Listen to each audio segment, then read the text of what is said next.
Mega DSC నియామకాలపై YCP చేస్తున్న ఆరోపణలను TDP MLA Dhulipala Narendra తీవ్రంగా ఖండించారు. మెగా డిఎస్సిపై చేస్తున్న విమర్శలు పూర్తిగా రాజకీయ కుట్రలో భాగమేనని ఆరోపించారు.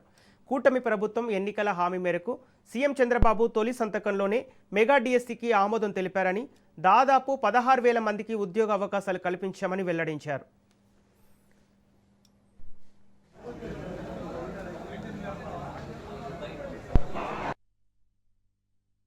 వైకాపా పార్టీ 5 సంవత్సరాల అధికారంలో ఉన్నప్పుడు జాబ్ క్యాలెండర్ పేరుతో నిరుద్యోగ యువతని మోసం చేసి రాష్ట్రంలో విధ్వంసాన్ని, అరాచకాన్ని ఆలంబనగా పాలన చేసి వాళ్ళ అధికారం కోల్పోయిన తర్వాత ఏదైతే తెలుగుదేశం పార్టీ, జనసేన, బీజేపీ కూటమి మెగా డిఎస్సిని ముఖ్యమంత్రిగా చంద్రబాబు నాయుడు గారు తొలి సంతకంగా పెట్టి ఈ రాష్ట్రంలో 16,000 మంది ఉపాధ్యాయుల రిక్రూట్మెంట్కి నోటిఫికేషన్ ఇస్తే మరి ఎన్నో కోర్టు కేసులు, 200కు పైగా కోర్టు కేసులు ఉన్నా కూడా వాటన్నింటినీ కూడా అధిగమించి నియామకాలు చేపడితే దొంగలబడిన 6 నెలలకి కుక్కలు మురిగినట్టు వాళ్ళందరూ సెలక్షన్ అయిపోయింది, ట్రైనింగ్ అయిపోయింది, వాళ్ళ ప్రాంతాల్లో ఉద్యోగాలు చేస్తూ ఉన్నారు.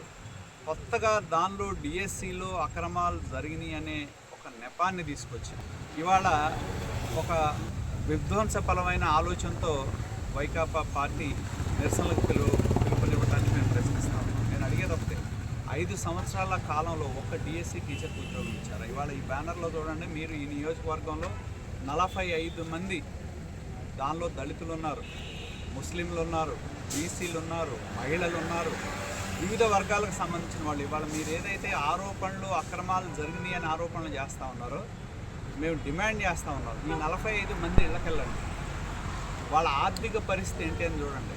ఒక ఆటో డ్రైవర్ నడుపుకునే వ్యక్తి డిఎస్సి ద్వారా టీచర్ అయ్యాడు. అపోహ కల్పించి రాజకీయ